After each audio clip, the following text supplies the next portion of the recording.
About sighting of the moon. I said, you ask your alim. He's your man for you. You see? About talaq. I said, you ask your alim. Let the Christian, the Hindu, anybody else, let him ask me, I can deal with him.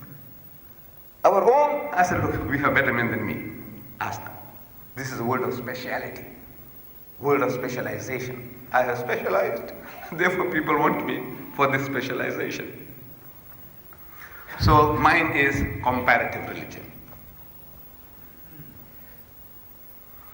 Now, the need for the label. We all need labels. And I read to you an ayah from the Quran. I wanted to speak on that, but I'll show you how the connection goes between what I'm talking about, label, and this Quranic ayah. People want to know what subject you're going to talk about. I said, look, you are making a fool of yourself. They won't give me permission to come and speak in the masjid unless they know the subject. I said, I can make a fool out of everybody. I can give you a subject and from there I can take you on to anything. You know, generally our learned people, they do that. There's no subject. In 15 minutes they can speak on a dozen different things. No subject. And still you have been enjoying it. Something with me, if I give you a topic, I get straight-jacketed. I must keep to that. And people force me. I was in bed. Sayyid Farid of this Muslim views. He comes in and said, now we're going to advertise these subjects in the masjids. Those for the general public, we had advertised. Should Rushdie die? On Wednesday night, you remember that. Then on Monday night, we're having another lecture. Is Israel set up for destruction? There's a symposium between me and a United States congressman, Paul Finley, in the Good Hope Center. I'd like to see you all there, with your wife and your children. Now that's advertised. But generally in the masjid, I says, I know, man, if I go to the masjid, I don't have to tell you beforehand. Because usually the imam is telling me what to speak about. Usually the qari is telling me what to speak about. And I got started from there. That in the salat, in the qiraat, he read this ayah. Bulk of us, we didn't understand it. To me, that was Allah's message to us through the mouth of the imam. You didn't hear it. You heard the sound, the music. The bacha, the Quran, mashallah, how nice the qari reads.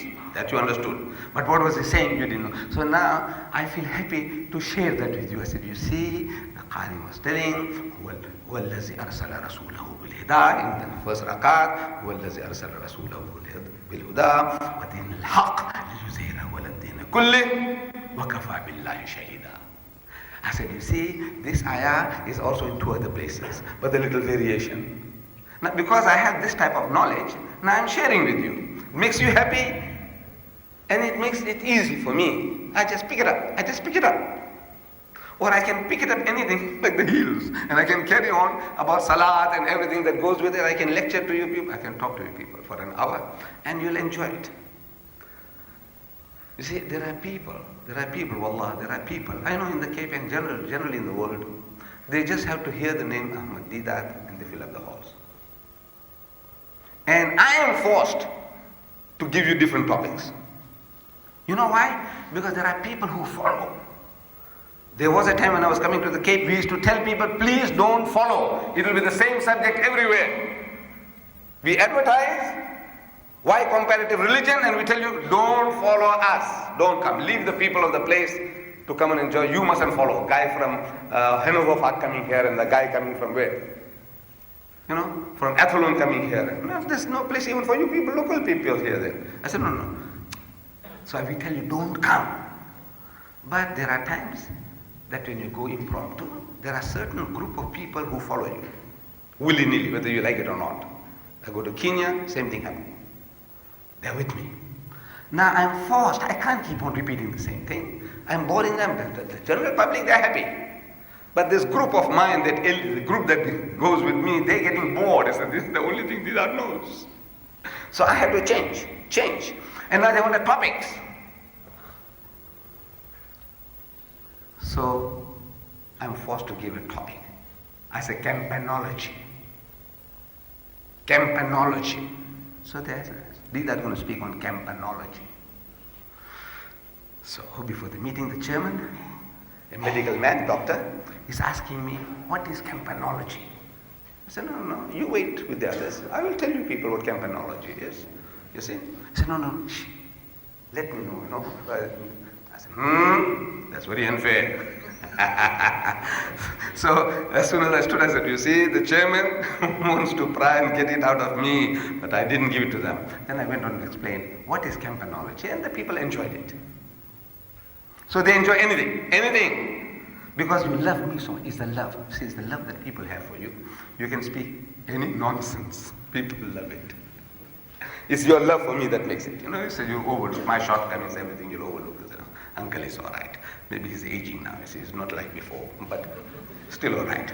So it carries on.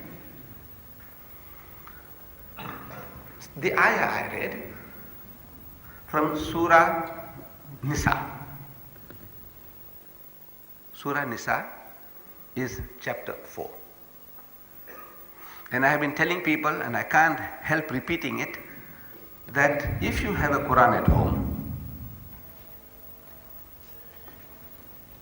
like this particular one here, which has the Arabic text, the Arabic Quran, and the meaning side by side, and a commentary tafsir, almost 2,000 pages. Actually 1,920 pages. It looks small because they have used what is called fine Bible paper, expensive paper they have used, so it's compact.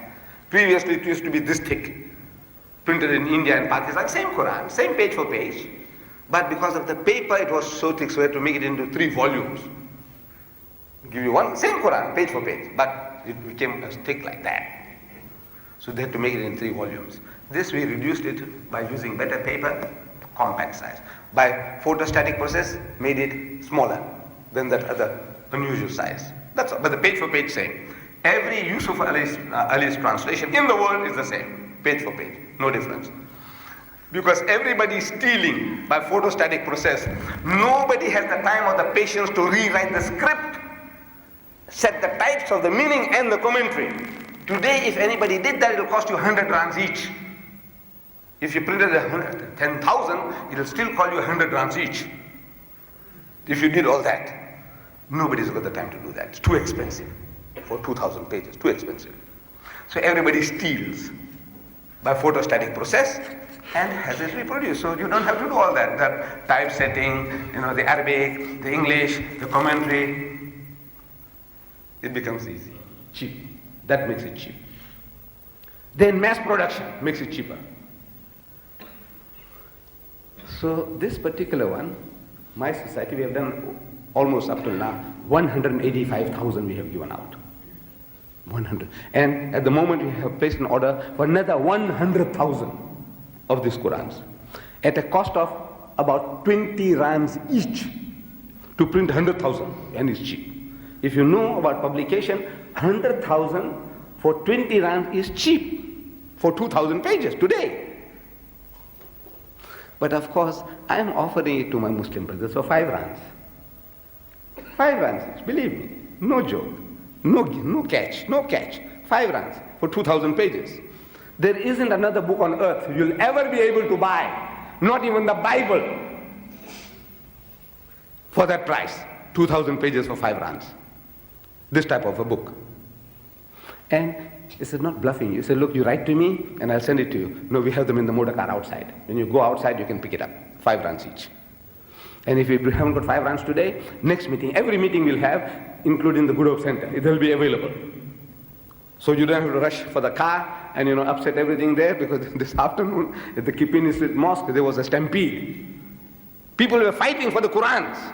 I said, no, don't do that. Take it easy. If you fail, tomorrow night, every night, wherever I lecture, the Qurans will be there, ending off with the Good Hope Center, 5 rands each. So in this particular translation, the big advantage is that at the end there is a commentary. There is an index. A very comprehensive index. What do you want to know about Islam? Anything you want to know, you open the index. I spoke about Surah Nisa. Maybe you don't know where Surah Nisa is.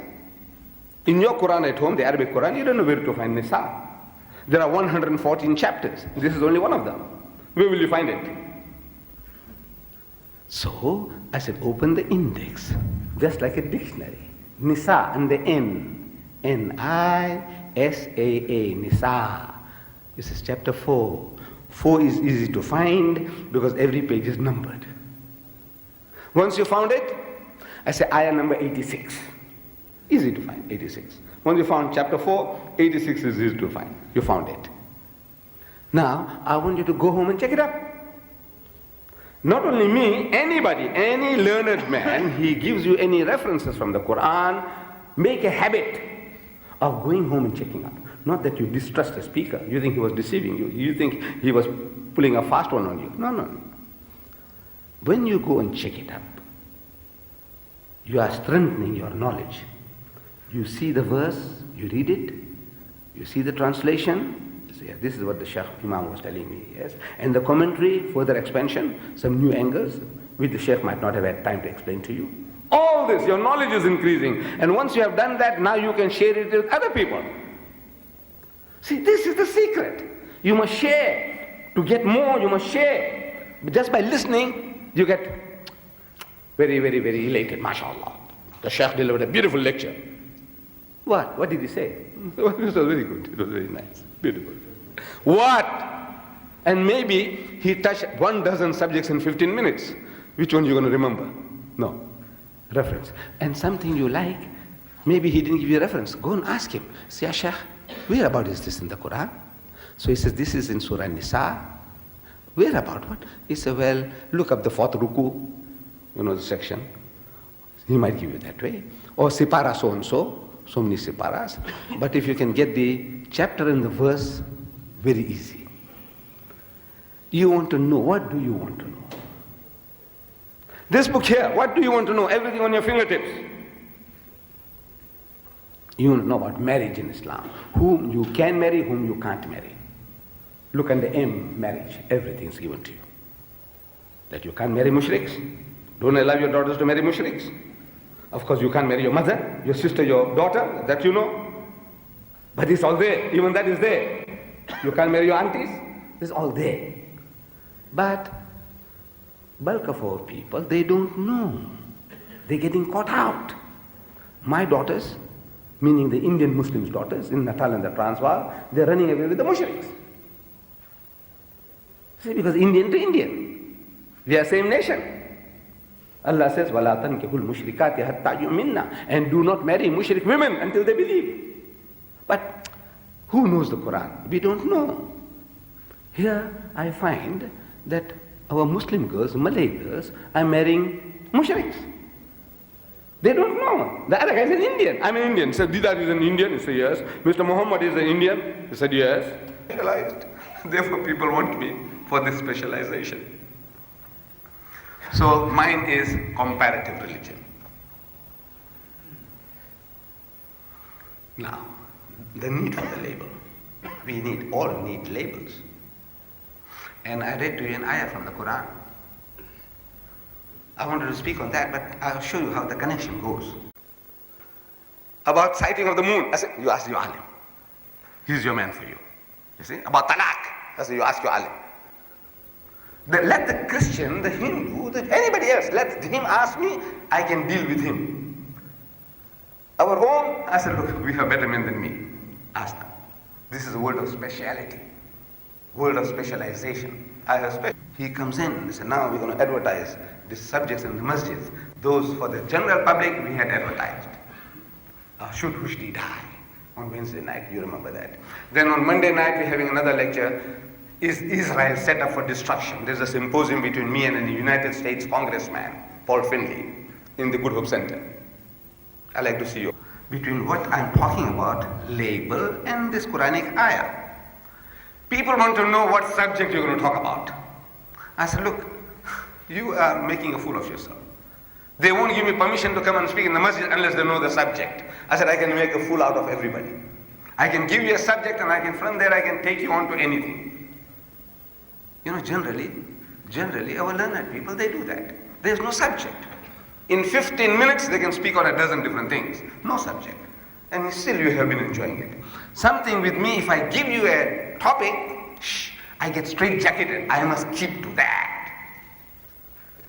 and people forced me. I was in bed. Sayyid Farid of this Muslim views